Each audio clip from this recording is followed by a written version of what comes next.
ضلع بانڈی کی حاجن انتخابی نشست پر ضلع ترقیاتی کونسل انتخابات اگلے ماہ کی 5 تاریخ کو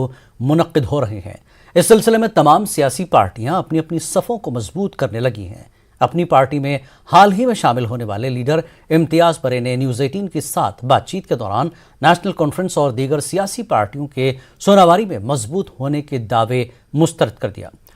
پرے نے الزام لگایا کہ جو پارٹیاں عوامی جلسے منعقد کرنے میں باہر سے لوگوں کو لائیں ان کے دعوے خود ہی رد ہو جاتے ہیں۔ انہوں نے مزید کہا کہ DDC انتخابات میں لوگوں کو چاہیے کہ وہ اپنے علاقے کے نمائندوں کو منتخب کریں تاکہ کل کو وہ نمائندہ ان کے مسائل کو بہتر طریقے سے حل کرے۔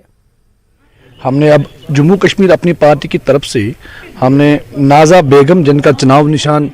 ہیلی کاپٹر ہے ان کو اپنی پارٹی کی طرف سے ہم نے اس کو سپورٹ کیا ہے۔ کیا لگتا ہے آپ چونکہ اس سے قبل کانگریس میں تھے، کئی بہت عرصہ دیا ہے کانگریس کے، ابھی اپنی پارٹی میں حال ہی میں آپ نے جو ہے شمولیت اختیار کی ہے، تو اس کا کہیں نہ کہیں آپ کو لگتا ہے کہ کچھ اثر پڑے گا اس چیز پہ؟ میرے ساتھیوں کو پتہ ہے کہ ہمیں کیا مجبوریاں ہوئی،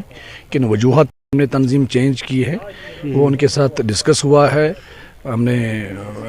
کوشش کی ان کو سمجھانے کی، اور وہ سمجھدار لوگ ہیں، ان کو پتہ ہے کہ ہم نے بڑے تکلیف دہ سفر دیکھا میرے ساتھیوں نے،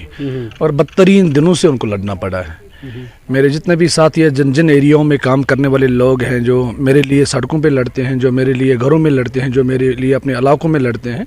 اور ان کو پتہ ہے کہ ہم نے بدترین دن دیکھے ہیں،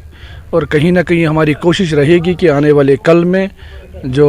سوناواری کے اندر جو بانڈی پورہ کے بھی 28 پولیس اسٹیشن ہے، جو 24-25 ہزار ووٹ ہیں، اس میں بھی ایک قدور لیڈر ہیں عثمان مجید صاحب، ان کے ساتھ بیٹھ کے کہیں نہ کہیں وہ بدترین دن جو ہم نے دیکھے ہیں، کہیں ہم اب سمجھتے ہیں کہ اچھے دن ہمارے لیے حاصل ہونے والے ہیں۔ نوجوانوں کو روزگار